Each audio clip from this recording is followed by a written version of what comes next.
السلام علیکم defence lovers friends, defence updates میں پاک فضائیہ کے لیے نئے ایئرکرافٹ کی ایکوزیشن، ترک آرمڈ فورسز کو T-129 فیز 2 ہیلی کاپٹر کی ڈیلیوریز کی خبر پر بات کریں گے۔ سعودی عرب کو ٹرانسپورٹ ایئرکرافٹ بیچنے کی کوشش، انڈین نیوی کے لیے امریکی ساختہ F-18 کی ٹیسٹنگ، ایئر بس اور انڈونیشیا میں بات چیت، یوکرین اور ترکیہ سمیت دیگر اہم بین الاقوامی دفاعی خبریں بھی اس ویڈیو میں شامل ہوں گی۔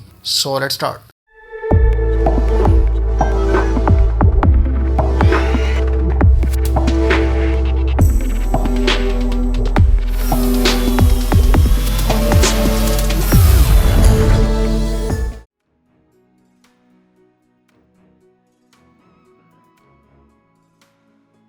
ترک ایروسپیس انڈسٹریز کے تیار کردہ T-129 اٹیک ہیلی کاپٹر کا 57th یونٹ ترک آرمڈ فورسز کو ڈیلیور کر دیا گیا ہے۔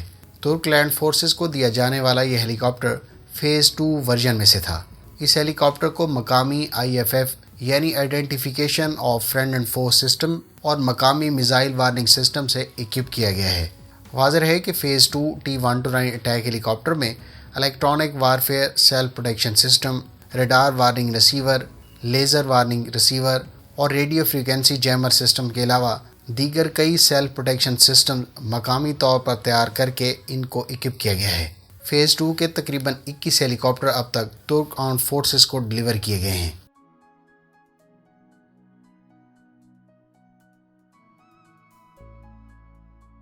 فرینڈز، اطلاعات کے مطابق پاک فضائیہ کی طرف سے لیتھونیا کے زیر استعمال رہنے والا ایئر بس A319 پیسنجر ایئرکرافٹ خریدا گیا ہے۔ ابھی تک یہ واضح نہیں کہ اس طیارے کو کس پرپس کے لیے استعمال کیا جائے گا۔ مختلف سورسز کا کہنا ہے کہ اس طیارے کو ممکنہ طور پر پاکستان ایئر فورس کی طرف سے الیکٹرانک اور سگنل انٹیلیجنس مشنز کے لیے کنورٹ کر کے استعمال کیا جانا ہے، جبکہ کچھ کا دعویٰ ہے کہ اس کو ٹرانسپورٹیشن مقاصد میں استعمال کیا جائے گا۔ آپ کے پاس اس بارے میں کیا اطلاعات ہیں؟ کمنٹ کر کے ضرور بتائیں۔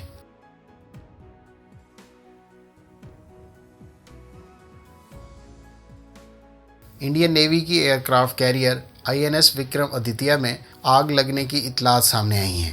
گو کہ آگ پر بعد میں قابو پا لیا گیا، تاہم ابتدائی رپورٹس کے مطابق اس نتیجے میں کوئی جانی نقصان نہیں ہوا۔ اس حادثے کی تحقیقات کے لیے ایک بورڈ آف انکوائری تشکیل دے دیا گیا ہے۔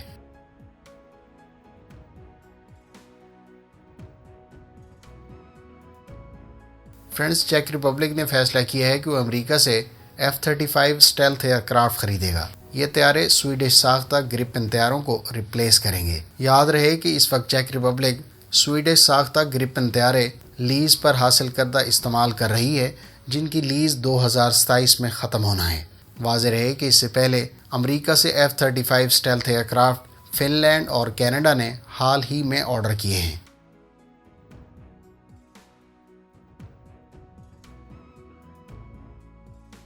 امریکی کمپنی بوئنگ کے تیار کردہ F-18 طیاروں نے انڈین نیول اسٹیشن ہنسا میں آپریشنل ڈیمونسٹریشن ٹیسٹ کمپلیٹ کر لیے ہیں۔ یہ ٹیسٹ F-18 کی طرف سے کامیابی سے مکمل کیے گئے ہیں اور کمپنی کی جانب سے کہا گیا ہے کہ F-18 کے ٹیسٹ کی کامیابی انڈین نیوی کے لیے کیریئر پر استعمال کے لیے اس طیارے کو ایک سوٹیبل آپشن بناتی ہیں۔ واضح ہے کہ F-18 نے ان ٹیسٹ کے دوران کئی اسکی جمپس، رول ان اور فلائی ان ارسٹمنٹس کنڈکٹ کی۔ اس ایئرکرافٹ کو air to air, air to ground اور ایئر ٹو سرفیس رولز میں کنفیگر کیا جا سکتا ہے۔ یاد رہے کہ انڈین نیوی اپنی INS وکرانت کے لیے F-18 اور رفال M میں سے کسی ایک کو منتخب کرنا چاہتی ہے۔ امریکی کمپنی بوئنگ اس مقصد کے لیے انڈیا کو F-18 بلاک 3 آفر کر رہی ہے، جو اس ایئرکرافٹ کا لیٹسٹ ورژن ہے۔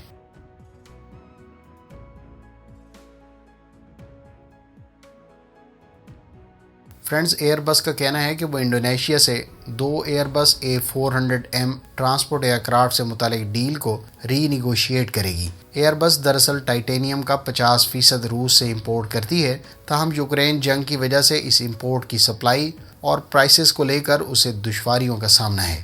اس صورتحال کی وجہ سے ایئر بس کا کہنا ہے کہ اس کے لیے $685 ملین کی رقم میں انڈونیشیا کے لیے 2 A400 طیاروں کا کانٹریکٹ ایگزیکیوٹ کرنا مشکل ہے۔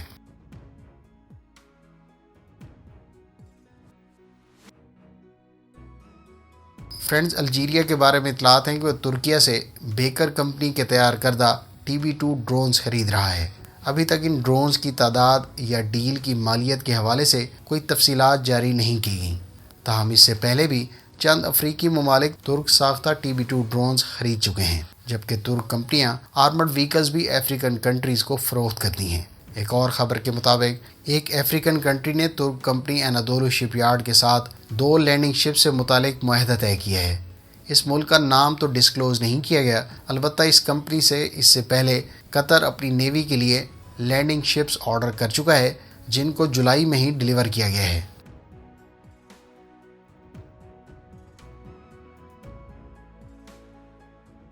برازیلین کمپنی ایمبریئر نے اعلان کیا ہے کہ وہ BAE سسٹمز کے ساتھ اپنے C390 ٹرانسپورٹ ایئر کرافٹ کو سعودی عرب کو فروخت کرنے کے لیے اشتراک کرے گی۔ اس سلسلے میں دونوں کمپنیوں کے درمیان 2 MOUs بھی طے پا چکے ہیں۔ C390 دراصل ایک medium size transport aircraft ہے اور اس کو ابھی تک محدود تعداد میں بلڈ کیا گیا ہے۔ اس ایئر کرافٹ میں ٹوٹل 80 پرسنل کو اکاموڈیٹ کیا جا سکتا ہے۔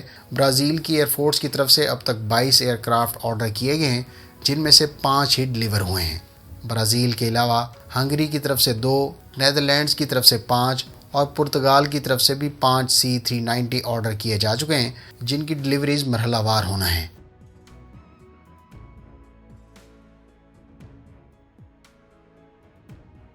ترک صدر رجب طیب ایردوان نے کہا ہے کہ US ہاؤس آف ریپرزینٹیٹیو کی طرف سے ترکیہ کو F-16 کی فروخت کے لیے ان طیاروں کو یونان کے خلاف استعمال نہ کرنے کی شرط کوئی پابندی نہیں ہے۔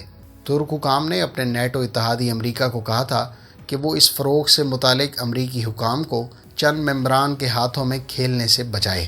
واضح رہے کہ ترکیہ نے 40 F-16 بلاک 70 اور 80 F-16 طیاروں کے لیے اپ گریڈ کٹس امریکہ سے آرڈر کر رکھی ہیں، جن کی فروخت کے لیے US ہاؤس آف ریپرزینٹیٹیو نے ان طیاروں کو یونان کے خلاف استعمال نہ کرنے کی شرط رکھی تھی۔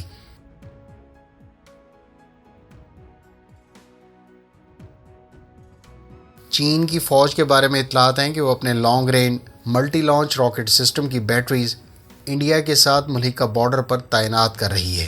PHL-16 نامی اس سسٹم کی راکٹس کو فائر کرنے کی رینج 350 کلومیٹر ہے، جبکہ کچھ عرصہ پہلے منظر عام پر آنے والی رپورٹس کے مطابق یہ سسٹم 500 کلومیٹر رینج رکھنے والا فائر ڈریگن بلسٹک میزائل بھی فائر کر سکتا ہے۔ واضح رہے کہ اس سسٹم کی ایک بیٹری میں 6 لانچر وہیکلز، کئی ریلوڈنگ وہیکلز اور کمانڈ وہیکل کے علاوہ دیگر سپورٹ وہیکلز شامل ہوتی ہیں۔